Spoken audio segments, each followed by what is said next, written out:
All right. Okay, hey guys, this is another video, travel vlog, and I just wanted to show you around one of the malls here that I came inside and I often came into when I was first in Shanghai like 7 or 8 years ago. 2007, I think, so it's quite a while. Why am I wearing sunglasses? I just saw myself in the mirror. It's because if I put them here then they break, so that's why. I'm not trying to be cool. But yeah, this mall, I came in here quite a few times and I've got some fond memories in here because actually up there, I think on like this level or this level, I used to sit there and learn programming whilst my girlfriend, like my wife, was working up in the shop there, and I was going to pick her up, and I said, hey, all right, I'll just wait outside, you know, for a few hours. And sometimes I used to like sit on this level or this level here and just go through like loads of PDFs that I printed off on C++. I wasn't learning an engine at the time. I was just learning general coding concepts, and I think the first book that I bought was a book called C++ Basics or How to Code in C++, whatever, something like that. But I just printed off a ton of PDFs, a ton of online resources, and I just sat there and learned coding. I wouldn't do that now. If somebody recommended, hey, I want to be in games, what do you recommend? I'd say sit down and just build a game in Unity or Coco or one of the other engines that's cross-platform. That's the fastest, easiest way. So I actually wasted a couple of years, you know, just trying to figure out what the heck to do. I didn't look in Unreal Engine or until like this second or third year. I messed around in the Talk engine a little bit, trying to do some PC stuff, basic gaming concepts. But if somebody had said, hey Martin, just sit down, learn Unity, you can get a game out and published either on the web or you know, or learn Flash or something like that, and you can get it published and you can do it within like 6 months, that would have probably saved me a lot of time. But that was kind of like pre-App Store days, so maybe that would have been different. But just walking around this mall, guys, the other point that I wanted to kind of talk about was face in China. They call it, I think it's called mianzi, the Chinese word.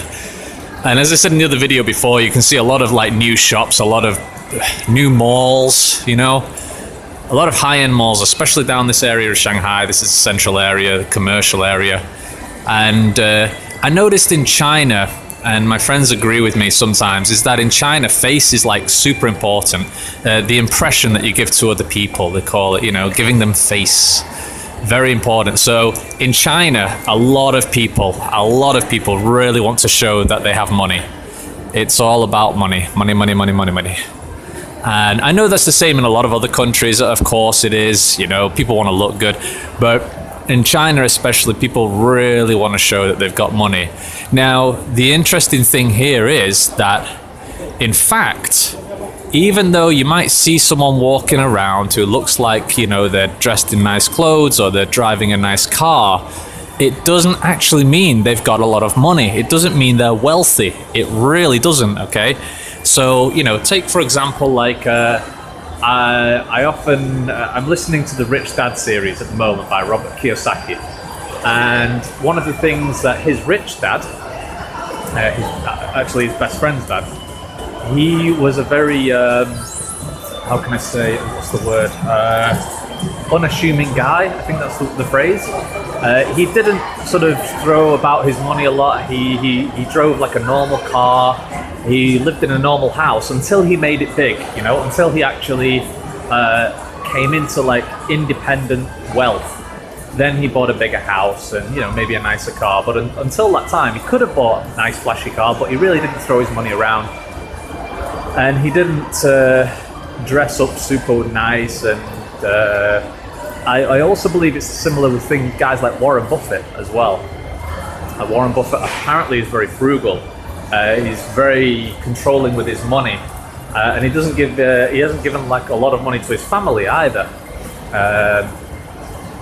So it's really interesting that when I walk around and I see people and they're wearing like really nice clothes, or they've got a nice car, or they've bought this handbag which has cost £2,000 or something like that, but they've really just bought those things on credit. They really don't have the money to do it, and especially like sort of young guys and girls in China as well. Especially girls. I'm just saying girls just because women tend to shop more for fashion. Accessories, handbags, especially in China. For example, there might be a girl who has bought an iPhone 6, for example, and that's cost 7 or 8,000 RMB. But their monthly salary is like 2,000, so they've just spent 3 months' salary on a phone. But they've not paid it out, all up front. They've done it on credit. They're doing like the monthly contract work, the contract situation where they, pay X amount per month for the next sort of 3 years or something like that, or 4 years perhaps. So, and it's because of face. It's because in China, face is like super important. Everybody wants to look rich. Everyone wants to look like number one. And that's the same thing overseas as well. Like I said, every country has it. Everyone does it up to a certain extent. I do it to a certain extent, of course. But in China, it seems like really heavy, Even if they can't afford it, they will still buy it and put themselves into a bad, difficult financial situation. Whereas I, on the other hand, maybe I'm wrong. Maybe my approach is different. Is not the way to go. But what I do is I generally only spend things on money that I can afford, and I'm quite controlling with my money. I don't like blow my money on an iPhone like 6 if I don't need it. I don't go to expensive restaurants very much. I don't buy very expensive clothes. Now, the argument could be, well, Martin, you should just enjoy life, and you should just, that's what life is for. That's what money's for. Yeah, that's true, and I totally agree that's what money is for. Obviously, money is for spending and enjoying life. But the fact that I haven't spent a lot of money at the moment means that I've been able to keep enough capital to continue the business to grow as well. And I've also been able to help my family and other people in situations where they've found things a little bit tough. But because I've got enough money in the bank, I've been able to give it to them and help them out. So I've always focused on, obviously things like, paying rent, food, bills, the most important things. But I've never been really a big spender. I don't go out a lot. I don't go to fancy restaurants, anything like this. So when I see people and they say, oh, she's rich, or she looks so rich, or he's rich, they look so rich, I'm just like, probably not, to be honest. They probably just fucking spent, all of their hard-earned cash buying this item, this car, or these clothes, or whatever, and they've probably got no money left in the bank, and it's all on credit. And each month they are maxed out on their credit card, and they owe more than they actually have. Or then maybe they don't have rent or something. Maybe they're living with parents or family or something like this. So that's just my opinion anyway.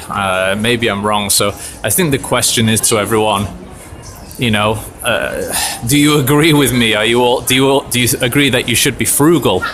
Should you be controlling with your money, or should you just splash out?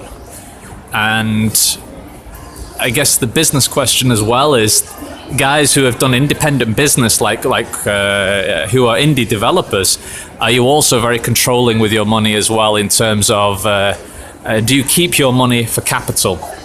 I.e., do you control your money so that you can continue to grow your business, and so you have a safety net for your business as well? I'm really curious to think, because this is not just a business question, it's a general sort of psychology question as well, I think. I want to know what people think about this. And the other point is as well, do you agree, am I right or wrong, when there's rich people, when you see someone who's rich, who's dressed fancy, they look nice, they look, flashy or whatever, am I right or wrong in that they probably have no money? Do you agree with that or disagree? I'm very curious, because I don't want to be cynical about the situation. I want to be positive and see people in a good light. But often when I walk around, like anywhere, not just Shanghai, but when I walk around and I see people who've got really fancy stuff on and clothes, and I just look and 90% of the time I'm just thinking, well, that person's probably got zero money, or they're heavily in debt to the bank because of these things. So, my question is, do you agree with that or not? Am I right or wrong? So, anyway, I hope you enjoyed this video, guys, and I hope you enjoyed the little tour of the mall. I do like this mall. It's, apart from like the slightly negative conversation I've just had. But please like and subscribe, guys. If you do, please tap that like button and subscribe. It always helps. Thanks so much. Come and see me on howtomakemobilegames.com. I'm answering all questions on there. I'm not answering questions on YouTube just because of time, but I do answer them on the website. So anyway, guys, thanks for watching, and I'll speak to you all soon. Bye bye.